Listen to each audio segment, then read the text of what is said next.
ఇక డీటెయిల్స్ చూస్తే తెలంగాణలో శాసనసభ స్థానాలను పెంచాలన్న డిమాండ్లకు మళ్లీ బలం చేకూరుతోంది. జమ్మూ కాశ్మీర్లో అసెంబ్లీ సీట్ల పెంపునకు నోటిఫికేషన్ జారీ కావడంతో ఇక్కడ కూడా ఆ అంశంపై మళ్లీ కదలిక వచ్చింది. కాశ్మీర్లో పెంచితే తెలంగాణలో కూడా పెంచాల్సిందేనంటూ పట్టుబట్టడానికి రాష్ట్ర ప్రభుత్వ వర్గాలు సిద్ధమవుతున్నాయి.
అయితే తెలంగాణలో అసెంబ్లీ సీట్ల పెంపు కోసం కేసీఆర్ ప్రయత్నాలు ప్రారంభించినట్లు తెలుస్తోంది.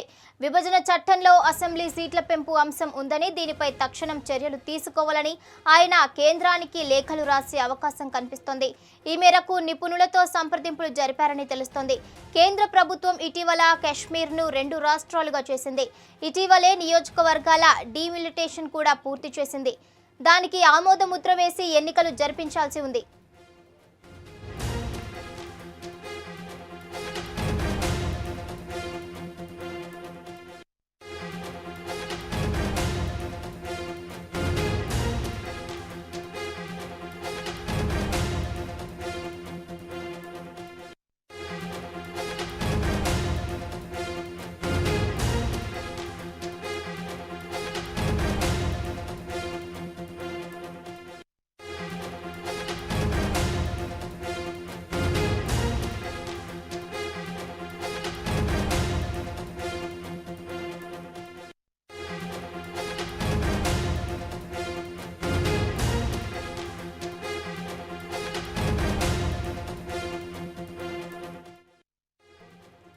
అయితే ఎప్పుడో విభజన జరిగి చట్టంలో కూడా అసెంబ్లీ సీట్లను పెంచాల్సి ఉందని, ఆ మేరకు చర్యలు తీసుకోవాలని కేసీఆర్ కోరనున్నారు.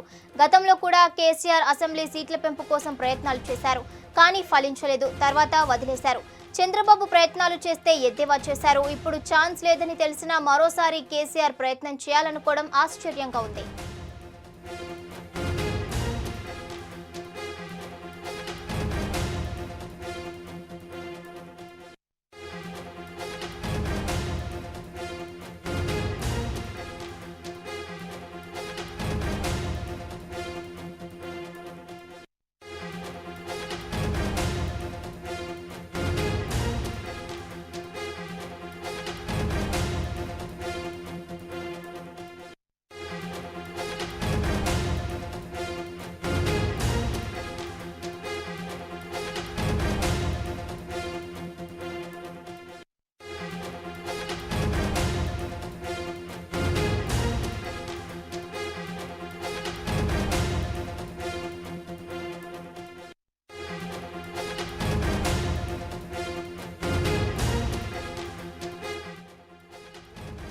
మామూలుగా బీజేపీతో పోరు చేస్తున్నారు. ఇప్పుడు ఆయన డిమాండ్ను బీజేపీ అసలు పట్టించుకునే అవకాశమే ఉండదు.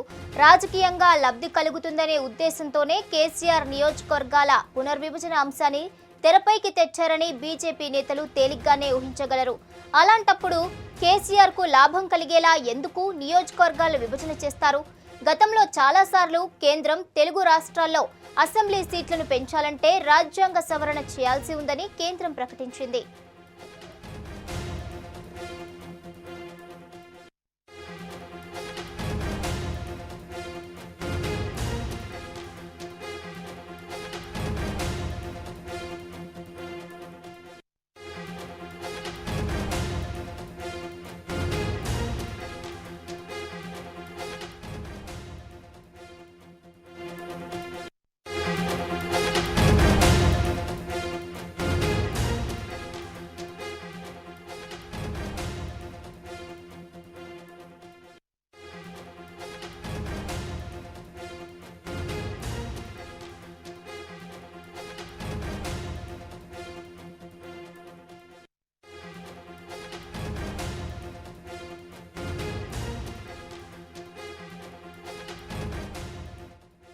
విషయాన్ని మరోమారు కేంద్ర ప్రభుత్వ దృష్టికి తేవాలని యోచిస్తున్నాయి.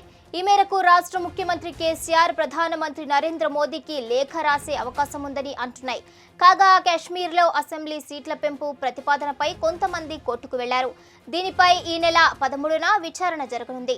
ఆ సందర్భంగా సీట్ల పెంపుపై కేంద్ర ప్రభుత్వం కోర్టుకు ఏం చెబుతుంది అనేది ఆసక్తిగా మారింది. సీట్ల పెంపునకు కోర్టు తీర్పు అనుకూలంగా వెలువడితే తెలంగాణలో డిమాండ్ పెరుగుతుందన్న అభిప్రాయాలున్నాయి.